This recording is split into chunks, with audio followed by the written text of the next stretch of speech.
Lego games can only be played so much at a time, very repetitive. Yeah, yeah. You know, I've been thinking a bit about it lately because I've been watching Moon's Out streams and playing a bit of a Lego game. And it's like, are Lego games even like fun? You know, like the moment to moment gameplay isn't that engaging. I think why I find them fun and people like them is because they're just like really satisfying.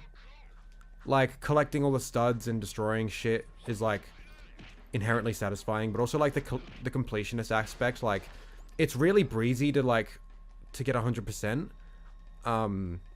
Just ticking off like the things on a checklist, you know, like that's just fun to do. But like the moment to moment stuff, it's just like it's not great. It's not bad either, you know. It can be satisfying, you know, like you walk into a room and there's a bunch of stuff and you got to figure out how to progress and stuff, but like it really never amounts to much more than just like break shit and then see what happens, you know. Not that like anything like I'm saying is like bad or whatever. I like the Lego games, but it's just something I just noticed, like, oh, okay, that's why I think that's the reason I like them and people gravitate towards them. Not because they're like inherently fun, well-designed games. I mean, they're well-designed, but you know what I mean. I don't play it for the same reason I play Jack 2 being a good game, you know. They do what they set out to do well. It's just not setting up for mechanical depth. Yeah, yeah. I was just trying to like figure out what the appeal of the game was, to me at least, and I think it is just like the completionist aspect is like just very satisfying to do.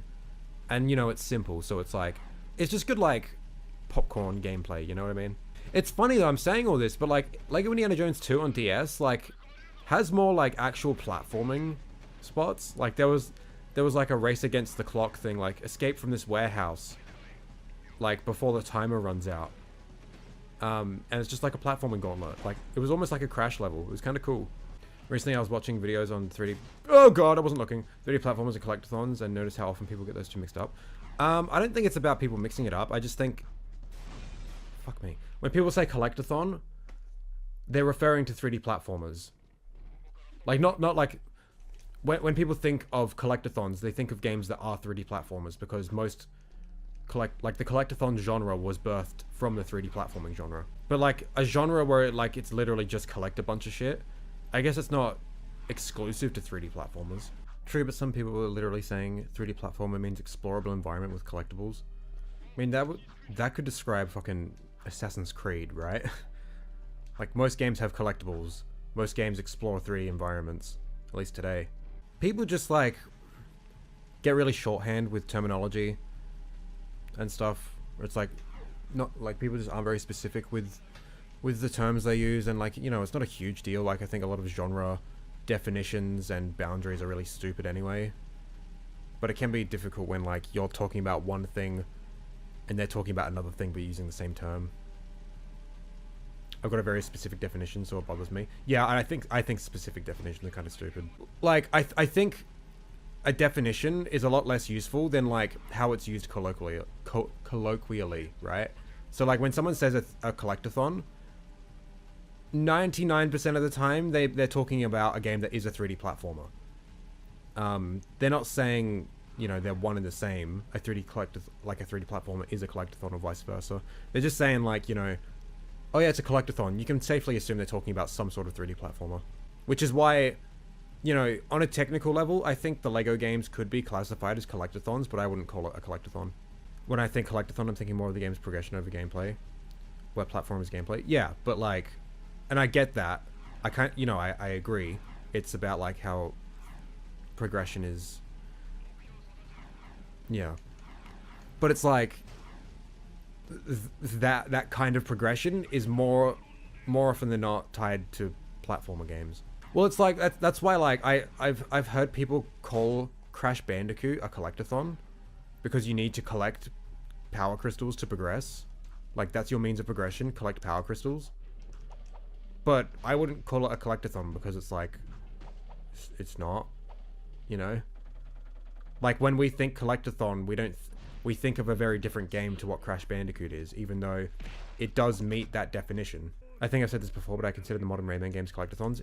Yeah, sure. And again, I think that meets the definition you've set out, but like when culturally people refer to collectathons, they're not talking about games like that.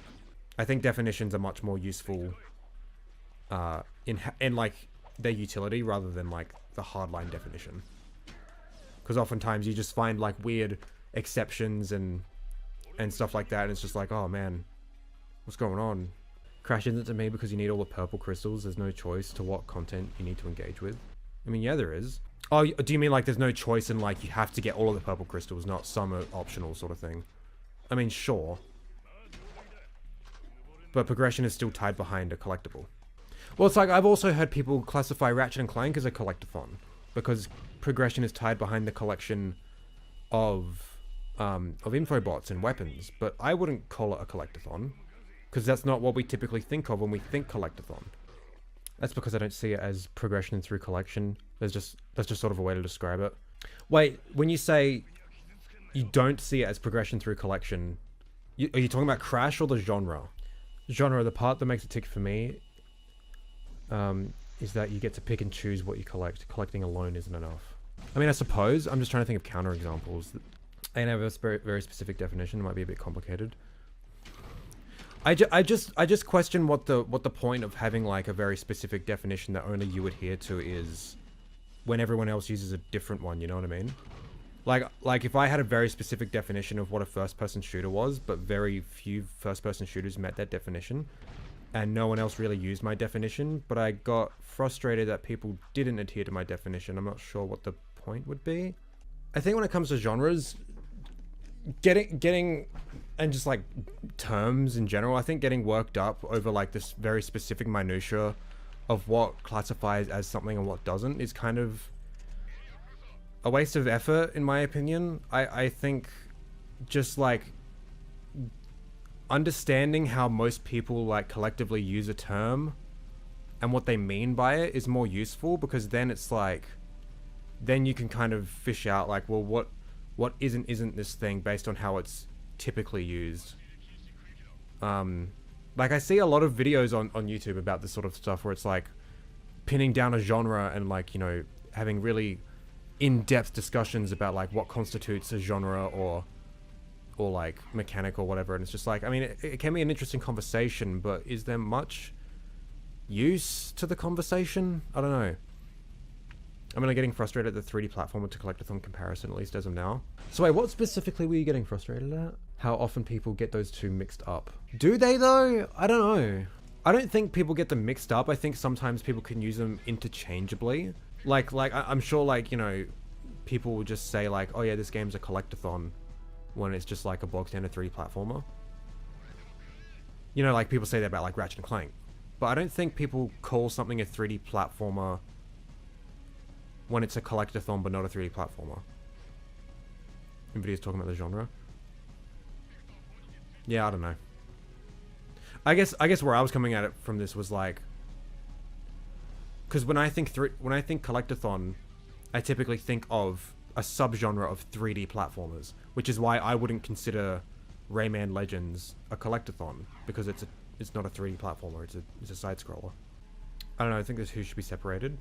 I guess you can think that, but again, it comes back to like how people typically use it. When people say collectathon, it's almost guaranteed they're talking about a game that's a 3D platformer.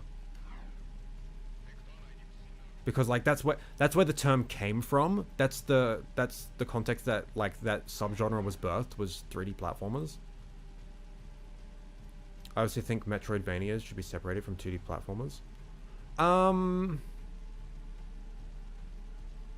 I think it's a more common understanding that Metroidvania is like not so much like a genre, but more so like a means of like how a world is and how progression is set up. And I think, you know, people would concede that like there are 3D Metroidvanias, but it's just like culturally Metroidvania is very tied to the 2D space because that's just like the history and everything. Like, what other kind of game would like a collectathon be if not a 3D platformer, you know? I've had conversations with people who think a Metroidvania it can't be a Metroidvania unless it's 2D with combat. Yeah, I think that's just because of like Yeah. See, this is why I think genre discussions are kind of stupid and pointless. Just make whatever game, you know. I think I noticed like like at least in the space of YouTube and stuff, whenever people get like hyper fixated on trying to like pin down a game like in a specific genre or whatever, it's just like trying to like shove it into a box when like that's not how we should like view art. Like, I don't know. It's the same with music. Like music nerds get like super hyper fixated on specific genres and commonalities and stuff and tropes, and it's just like, who cares? Oh fuck, that's right. See, I think when it comes to Metroidvanias and like the whole like it doesn't need to be 2D, I think if you were to make a Metroidvania in 3D, just calling it a 3D Metroidvania would probably like just be the easiest and simplest way to go about it. Because yeah, like as it is, people understand Metroidvanias to be 2D games with like a specific form of progression and stuff. Likewise, if you wanted to make like a collectathon in a 2D plane, just call it like a 2D collectathon, I guess. My way of looking at it is if we categorize them in a way that isn't limiting, it allows types of games to be made that otherwise wouldn't. There's a lot of discussion around Metroidvanias becoming stale and having collectathon progression in other types of games, be it 2D or puzzle, can't hurt either. I'm not sure I follow your train of logic. I'm not sure how categorizing a game... When I think of like inspiration and stuff, it typically is just like, whoa, this is like really groundbreaking game. Let's just do what that thing did.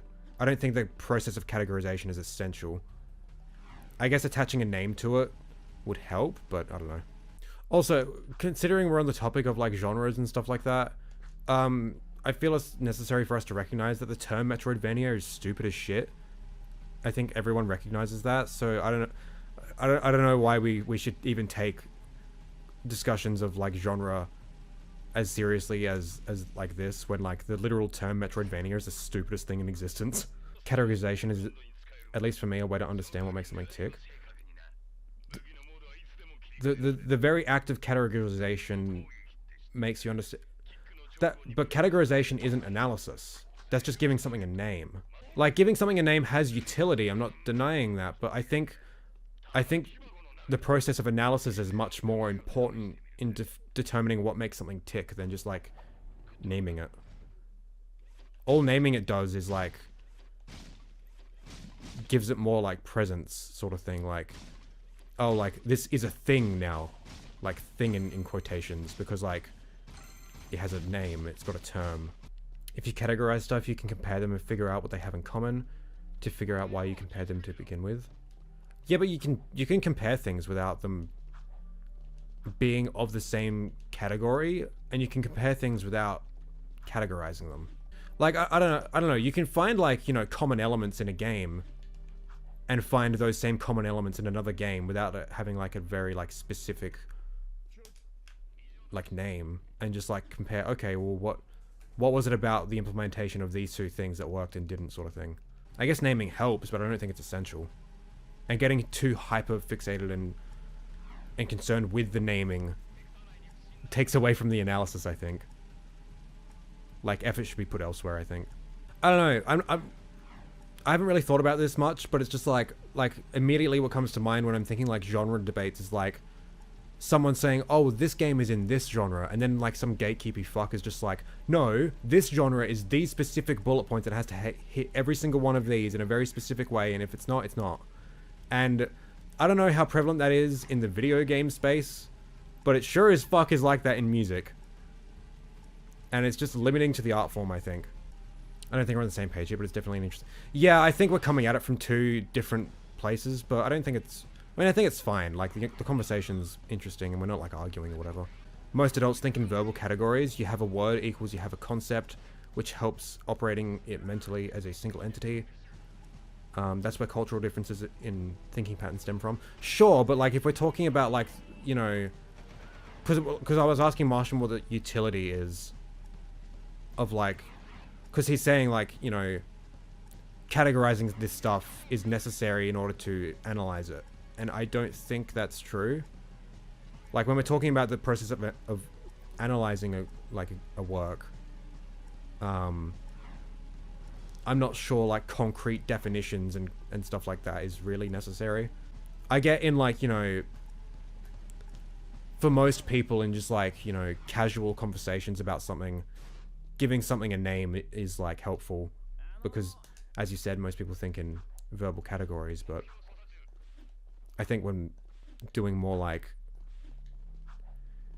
analytical stuff, I don't think it's as necessary. Always thought genre was more of a marketing thing. Creatively, they don't make a lot of sense, at least to me. See, I'm like, I don't know. I kind of agree a little bit because like as a creative person, when I want to take inspiration from like if I want to make a specific kind of game or like a specific work, I don't think like, okay, I'm going to take inspiration from these specific things in this specific category or term or whatever. I just like, I take inspiration from the things I like and the things that I think would work. I don't think in genre. I think in like things, like specific things that stick out to me, you know?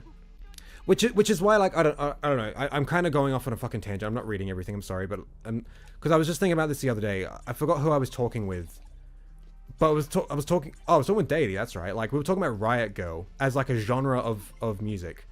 I don't think it exists. I think it's a really stupid like. Okay, so for those that don't know, Riot Girl is like a subgenre of punk music, typically led by female vocalists or just like women playing the instruments, and typically like a big emphasis on feminism and progressive politics. And I like all of those things, but I don't think it's its own genre because of the topic of the music and who's playing the instruments. I think it's a really stupid term, because literally like, what separates a band like Bikini Kill from Bikini Kill from Propaganda, other than like Propaganda doesn't have a woman singing it, you know? It's a term to talk about the music, but that's a thing. That's like, this is the whole like, I think this plays like the term Riot Girl plays into the whole like feminist thing of like, oh yeah, it's this thing, but girl, you know? Like, oh yeah, it's a punk band, but girls. When it's like, shouldn't we just call it a punk band because that's what it is, you know? And it's kind of the same with genre, which is why like when I talk about like music, I just talk in very general things that would like very, very noticeable differences. So I just say punk or hardcore. And like when it comes to subgenres of punk, like I guess folk punk is like very different enough, but still punk. To be like folk punk music, like a band like Days and Days is very clearly different from Black Flag. So like I'm going to give it a different term because that's useful. Just lumping them into the same category is stupid. But like separating Bikini Kill from like I don't know, Bad Religion, I don't think is very useful because they're both just punk bands, you know? And it's kind of, this is what I'm getting to with video games. Like, I don't think in very hyper-specific, like, categories. I just think, like, 3D platformer. And then I'll talk about what, like, the differences that, like, you know, like, I guess, like, when, like, Collectathon is just, like, you know, it's a subgenre of 3D platformers, and it's, I don't know. I just think in very broad terms because I think hyper-fixating on very specific, minute details and giving them labels and terms is kind of stupid. And I'd much rather just discuss the differences and what makes things unique and stuff like that. I don't know. Riot Girl is awesome. I do like the music. I just think the term and the label is kind of stupid. I agree that being overly dogmatic over vocabulary definitions isn't the right way. I was just pointing out the utility of having... Oh yeah, I'm not denying like there's utility in giving things categories. I'm just like, I think the hyper focus on like defining the boundaries, the very like specific boundaries of a definition of like a genre or whatever, I think that's stupid. I think it's like, you know, genre is a spectrum, man. You know, I like genuinely like, yeah, I don't know. Fun fact, hardcore is an EDM subgenre in the Netherlands. So if you say hardcore to an English person and a Dutch person, you might mean something way different. That's interesting. That's more of like a cross-cultural thing more than like a definition thing though. Like it's like a I mean, is hardcore like an English word? Because like I guess like I'm assuming the Dutch just adopted an English word and gave it its own meaning. But it's the same with like Japanese. For example, like they use the term juice for like any drink that isn't water or alcohol. So they'll call like Coke juice, you know. I do want to make a video on the topic at one point, and when I do, I'll make sure to put forward how I look at the genre, hoping it sticks. But of course, I can't confirm it would. I'm talking about collectathons here, by the way. Like, I think the conversations can be interesting, but I think getting too invested in them is like a waste of time and energy. Like, people get so passionate in like the definitions of like a genre or whatever, and what constitutes a certain genre, and defining the boundaries. And it's like, I think when you're getting into it like that hard and that heavily, I think it's like it can be detrimental to the art. You know, I've just been reminded of what this conversation sounds like. It sounds like the whole character action debate. And I'm just trying to think like, well, what's like a good like counter argument to what I'm saying? And I guess like a good counter argument, I guess like an argument for hyperspecificity is like, well, if I discover a band with a very specific sound and I want to hear more of that, having a term associated with that is useful in order to like find more music like that. And I guess it's the same with video games. And I recognize that, but at the same time, I do think, like, I still do think like getting obsessed with like the boundaries of a genre is just like really stupid.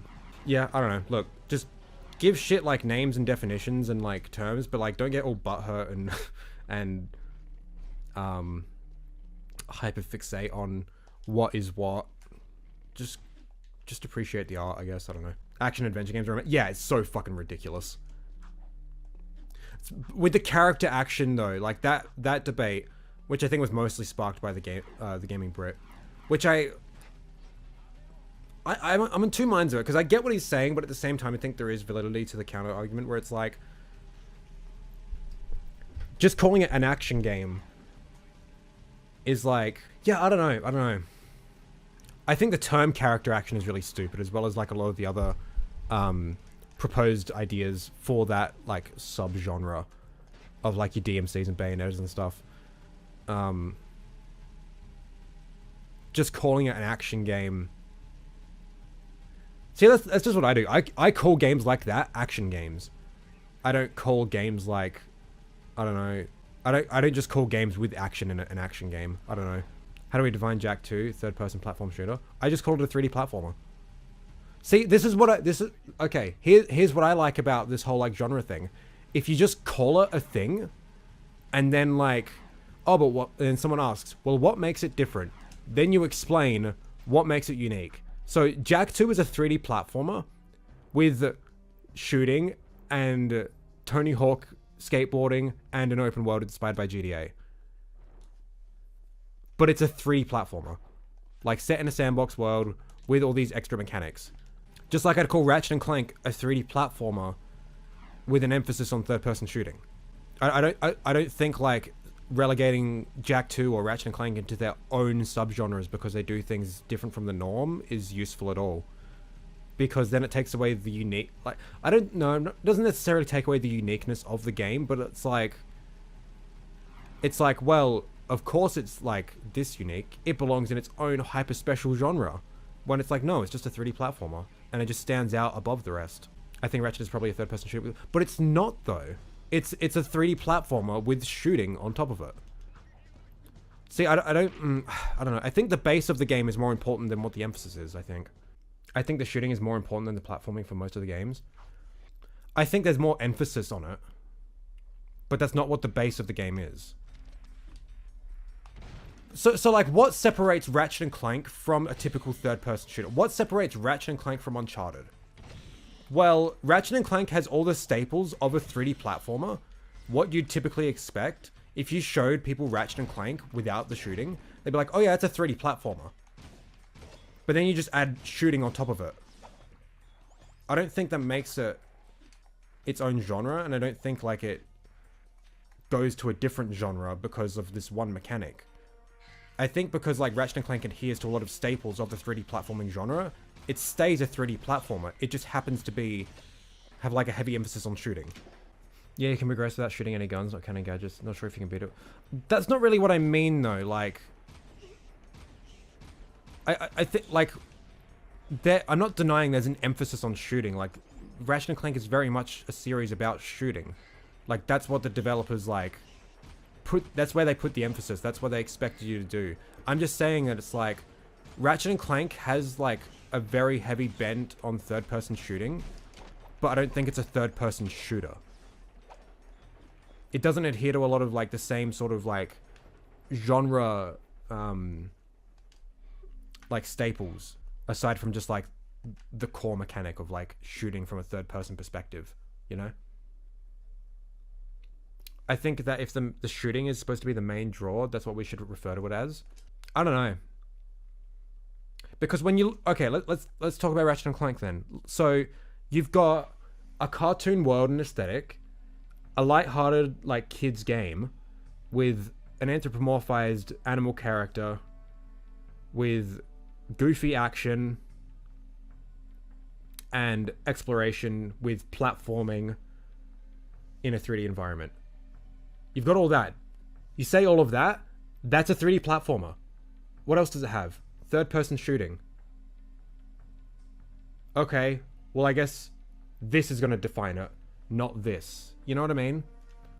Steam says the following about Rift Apart. Genre, action-adventure. Totally... Well, yeah, you know what? Just literally, like, every AAA game is an action-adventure game, so that term is already just fucking useless. But third-person shooter and 3D platformer have a lot more utility. They're a lot more specific. So that's why I'm talking about Ratchet. Now we're going back to attributing stuff onto what a genre is. That's my main problem with genres, having to be cartoony to be a platform. No, this is what I'm saying, though. Those 5 things, you don't need to be every single one of those things to be a 3D platformer. Alice Madness Returns is not cartoony or lighthearted, but it's still a 3D platformer. It's just these are very common attributes of 3D platformers, and meeting like all 5, like, you know, there's probably other things that like you would say is a 3D platformer, but checking off so many tropes of a 3D platformer, I think it's safe to say it's a 3D platformer. Whereas like a third-person shooter is like typically none of those things. Like it can be. You can have like a game that is those things and like have it be a third-person shooter, I guess. Like that's what Ratchet is. But when again, this comes back to like, you know, utility and like how people commonly use a term. When people think third-person shooter, they think games like Gears of War and Uncharted. Time for my daily Alice got cancelled cry. Yeah, true. For example, like out of all those things, Jack doesn't fit all 5 of those things. It doesn't have a protagonist that's an anthropomorphized animal character. Jack's human. Like it's got Daxter, I guess, but like my point still stands. But it's still a 3D platforming game. It kind of is. You can casually progress without it. Ergo, it's not the actual core mechanic. Unlike jumping and platforming without some speedrun shenanigery, it always felt like a third-person. It always felt like a 3D shooter with platforming to me, but analytically, I can't agree with you. So, I don't think what's possible in a game determines what is like the core mechanic. I think what the developers put the most focus on and effort into is what like you should consider in that conversation, you know? Like and like what the developers expected of you, you know? Like it's possible in Jak 1 to beat the game without jumping. But that doesn't mean it's not a platformer, you know? Then again, a platformer doesn't need jumping since Snake's Pass doesn't have a jump.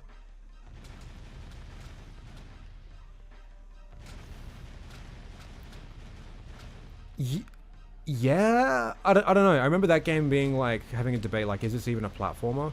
But again, like I guess like it is because like it fits like so many other genre conventions. I don't know. Well, they intended you to hit stuff with a wrench. They even assigned a... Okay, so I don't think...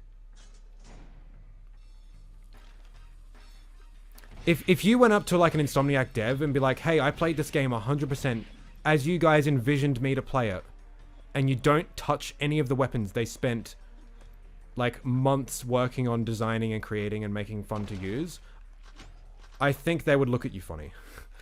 Sure, they'd be like, yeah, that's a valid way to play, I suppose. but it's not what they like expected of the player, you know? Yeah, you are 100% expected to like shoot weapons in Ratchet and Clank. Like, having it be possible to finish the game without that is a happy accident. But it's like, it's not even that necessarily, like, because like the option to like use your wrench in like most scenarios is a creative decision. But again, like, they put all this work into like making weapons and stuff. I think they expected you to use it. I think the biggest issue with these definitions is that we can't agree. No, I don't think it's that we disagree on definitions. I think it's that we disagree on what constitutes being added to the category of that definition. Like, I'll concede that like the Ratchet games post 1 are mostly focused on third-person shooting, but I still wouldn't call it a third-person shooter because it doesn't conform to the majority. Like, the majority of what makes up Ratchet and Clank isn't third-person shooter tropes. It just has third-person shooting as like a very heavy emphasis. Just like Jak 2 is a very heavy emphasis on third-person shooting. I wouldn't call Jak 2 a third-person shooter. Jak 2 is a very heavy emphasis on driving and racing. I wouldn't call it a driving game. It's just, I think it's funny though, because like I really think the examples we're using, Ratchet and Jak, they're like so specifically good for this conversation because they are so weird and mishmash, whereas most games aren't as like complicated as these games. But it's the you know what? It's the same as Sly. I wouldn't call Sly a stealth game. It's a 3D platformer with stealth gameplay. Like, I think Sly Cooper fits more in line when like put it side by side with games like Crash Bandicoot and Mario than it would next to Splinter Cell and Metal Gear Solid. You know? Same with like Ratchet and Clank. I think Ratchet and Clank fits in better alongside Crash Bandicoot or Spyro than it fits side by side with Gears of War. Agree with Sly? Then you should agree with Ratchet because it's the same line of logic. Like, if someone said, hey, I just finished Gears of War and Uncharted and I loved them. Can you recommend me any other third-person shooters? And I said Ratchet and Clank, I don't think that's what they'd be expecting. But if I said, hey, I just finished Crash Bandicoot and Jak and Daxter, can you recommend me some other cool 3D platformers? And I said Ratchet and Clank, they'd be like, thank you, that sounds cool. Now, the stealth and the Sly isn't the point, it's just the framing for the platforming. But the main focus is stealth. That's like that frames the whole thing, not just the platforming. Like, the characters are thieves. They're meant to stay hidden. You do heists. It's all about stealth. It's all about not getting detected. The Ratchet games and Jak are definitely shooter plus platformer. The order is what we're getting caught on. But I think that's just... I don't think... They're both platformers. With... Yeah, I don't think we're getting past this. I think we've reached the wall. And I've just got to conclude... Sorry guys, I'm right. Remember, it's a spectrum, bro? Yeah. So... Getting caught up on, like, it's a shooter first, then a platformer. Or, no, that's not even what we're getting caught up on. We're getting caught up on Ratchet and Clank is a third-person shooter. That's its genre. That's the home it belongs. I'm like, no. It's a 3D platform with third-person shooter stuff. Look, I think the best way I can make this argument is just reiterating what I said before. If someone asked me, hey, I want more third-person shooters, what do you recommend? And I said Ratchet and Clank, that's not what they would be expecting. I don't think there's I'm not sure there's a better argument in my favor than that. Because it doesn't conform to, like, typical third-person shooter tropes. When people say third-person shooter, they're not going to say Ratchet and Clank is, like, the first example. You know, Spyro having multiple types of gems is actually pretty cool since it allows the devs to control how dense the collectibles are. Point being, Spyro are cool. Yeah, I agree with that. And Ratchet's a 3D platformer. Look, I think we can all agree the term action-adventure is fucking ridiculous. And genre... How about we just, like, delete every genre and every genre term and, like, just start again? Because they're all stupid. Like, we still call them roguelikes when, like, Rogue came out in, like, the 70s. No one even knows what Rogue looks like, let alone how it plays. Comment to this conversation around like Doom clone or Dota clone. Yeah, exactly. It's all stupid. Every Jak game apart from X is an action-adventure. Yeah, true, it is. But, like, that's so useless of a term. Oh, it's so ridiculous. It's so dumb. They wouldn't have expected blowing shit up and tearing it to shreds with a vast variety of firearms. Okay, whatever you say. As long as you agree that cruise feet are hot. True, yes, but that's not the point. Because, like, yes, like, the core gameplay may be similar, but it doesn't adhere to, like, the same genre tropes of a third-person shooter. Just like, okay, you know what? Jumping is a very big part of Uncharted. If I said I finished Crash Bandicoot, give me another 3D platformer, and you gave me Uncharted, I'd look at you weird. If any of you guys play Metroid Prime, some people call it an FPS, even though it's a first-person game with a gun. Their reasoning is because it has auto-aim and heavier focus on platform explorer. Yeah, I've heard that argument on that specific game as well. And, like, yeah, like, that's... I haven't played it, so, like, as far as I can tell, that game isn't a first-person shooter. It's just, like, from a first-person perspective, and you do shooting. That doesn't make it a first-person shooter. Metroid Prime recount as a 3D Metroidvania and an FPS IMO. Well, it's, again, like, I don't deny there's first-person shooting in Metroid Prime, but it's like, where's, like, I don't know. I think saying it's a 3D Metroidvania and an FPS is just like, I think that, I guess we're disagreeing on how I would, like, talk about video games. When I say, like, Ratchet & Clank is a 3D platformer with first-person shooter elements, I'm saying it's this dominant genre, this overarching huge monolith of a genre, and then I'm specifying what makes it different. Whereas saying it's a Metroidvania and a first-person shooter is just putting it into two dominant overarching genres, and it's not telling me a whole lot, I guess. Well, it's not that it's not telling me a whole lot, it's just I think that's less good of a way to go about it, I guess. And how would I describe Metroidvania? It's a means of progression and world layout and abilities and shit. I don't really play a lot of the genre. All I know is the name is ridiculous because Metroid and Castlevania are pretty different games. Metroidvania is the dominant genre, FPS is a mechanical explanation. Sure. And that's why I would say it's a Metroidvania with first-person shooting elements, whereas what you said... Look, I'm being very pedantic, but what you said is like, it's a Metroidvania and FPS. Whereas I would disagree with like saying that. A very minor difference to be sure. I'm being very stupid right now, but to say it's a platformer and a shooter.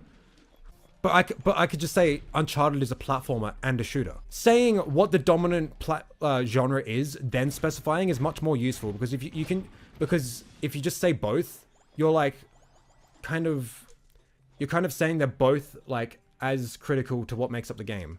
Like they're both equally what the game is. Whereas like you say it's this genre with this element, that's specifying what makes this game stand out in its genre.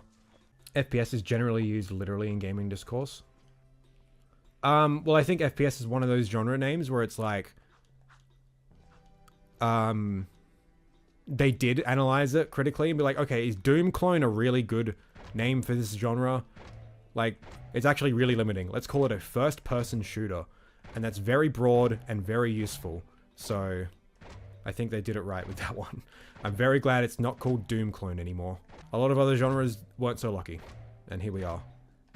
I.e. Metroidvania and roguelike. To be fair, those genres are kind of harder to pin down in such a like a bite-sized, easily digestible term like first-person shooter. Talking about game genres is too confusing. Yeah, well, I conceded at the very start of this conversation that talking about genre is usually stupid and gay and useless. So...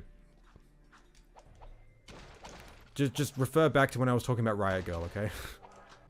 Naming things more to do with the issue with like... Yeah, that's why, like, this whole discussion's been more talking about definitions and how to categorize games in those definitions rather than talking about the names themselves because,